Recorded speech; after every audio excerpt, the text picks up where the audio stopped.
The views expressed are solely those of the speaker and not necessarily those of Paltalk.com, AVM software, or its advertisers.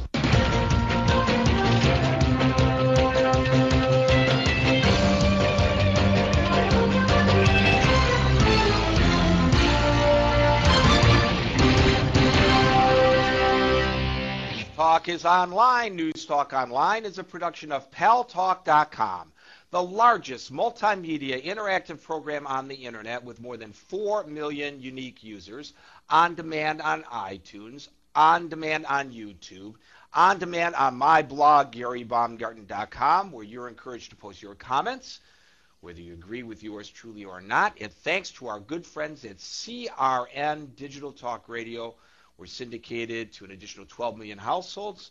And we thank our brand new affiliate in the United Kingdom, Digital Sounds Barnsley, for carrying the program as well. I am your host, Gary Baumgarten. Welcome to the show. Well, you know, we've been discussing the economic crisis as if it were a U.S.-only problem, but it is not. It has spread around the world. It may have started here on Wall Street, but everyone is affected by this. In the United Kingdom, the country is in near economic ruin. Iceland is effectively bankrupt. Argentina had a financial collapse in 2001, and you know what? It could happen in any country. There were protests held across Russia over the weekend. Some of them turned violent. France came to a standstill on Wednesday due to a general strike over President Sarkozy's proposed economic reform. Even in China, the economy has stalled and there have been violent protests. Well, I want to know what's going on in your neighborhood, and so does our guest in just a couple of minutes. She'll be joining us. Her name is Emira Woods. She is co-director of Foreign Policy in Focus at the Institute for Policy Studies. But before we get to her, today I went out on the streets of Hoboken, New Jersey, and I found this very nice gentleman. His name is Carmine. He is a retired butcher, and he's trying to make it with his Social Security check, which doesn't come again until tomorrow, and he's in dire straits today. Boaz, could you roll the video, please?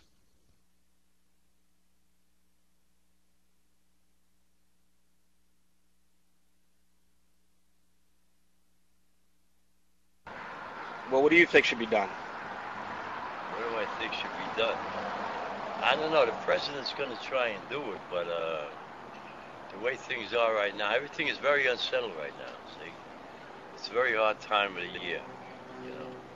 I don't think anything's going to happen maybe 6 months, a year from now, you know, the way things, see what the president can do first, and then get some jobs motivated, which is very important. You know, that's very important. Too much unemployment, too many people homeless, and they got to take care of that. They got to do something about that. Now, you rely on your Social Security. I'm on Social Security. I rely on Social Security, and that's not enough. Believe me when I tell you, that is not enough for me. And right now, I'm in between places to stay and everything else, and I'm 67 years old. It's no joke. I don't know what else to say right now. I'd be in a better mood tomorrow when I get my check. Yeah, I'd be in a better mood tomorrow when he gets his check. This is a scene that's oft repeated across the United States and elsewhere in the world. I mean, here this guy, he's 67 years old. He should be enjoying his golden years, but no. He's living from Social Security check to Social Security check. It's not enough to cover.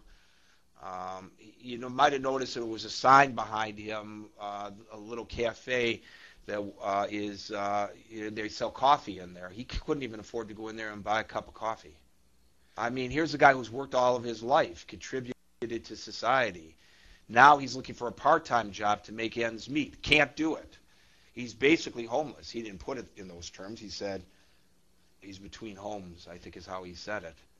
And that's not just an issue here in the United States. It is an issue worldwide. And they say things are going to get worse before they get better. I've been following very closely, Cassandra, in the United Kingdom, what's happening in your nation, where people are upside down in their mortgages, where homes are worth less than the mortgages on their homes, where in the question and answer session, your prime minister was basically put through the ringer by the opposition. What are you going to do about the economy, Mr. Prime Minister? What are you going to do about the economy? He has a plan, I guess. I don't know whether it mirrors the plan that Barack Obama has. What's going on there in the United Kingdom, Cassandra?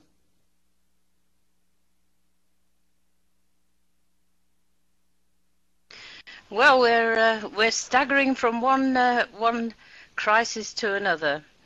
We have Gordon Brown, who says he has a plan, but I'm not quite sure what that plan is. It's not very distinctive. He had a bailout plan for the banks, and that's where he seems to be concentrating his money. He's been told time and time again by people from different parties, by the whole variety of people, that if you want to refloat it, you've not only got to refloat the banks, you've got to get the money moving through the system so that people can, in fact, get out there and purchase, so that businesses, small businesses, can keep going, so that retail outlets can keep going. We're seeing on an almost daily basis large organisations closing. We're seeing reductions in workforces. We are currently in a recession that is as bad as it was in 1945.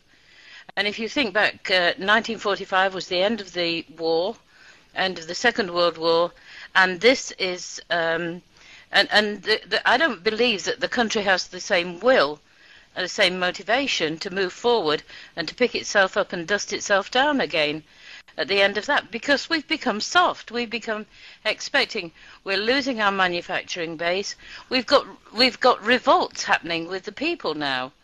We've got a whole group of workers who have removed themselves from work because contracts were given that would mean that jobs were going to Italian and Portuguese workers. And the British workers are saying, but this is a UK firm, this is UK money, and that's where the money should be going. And so they have removed themselves from that. But not only them, other people have come out in solidarity with them. So throughout the whole of the country, we've now got this movement that's saying to Gordon Brown very clearly, we want something done about this economy, we want something done in a very palpable way, and the least you can do is to ensure that British workers have British jobs. And so, you know, there is quite a nasty mood. And I mean, although both parties were pulling together on this, there are there are significant differences, not major differences, significant differences. We've been told that it's going to be 20 years that we're paying back the debt that Gordon Brown has created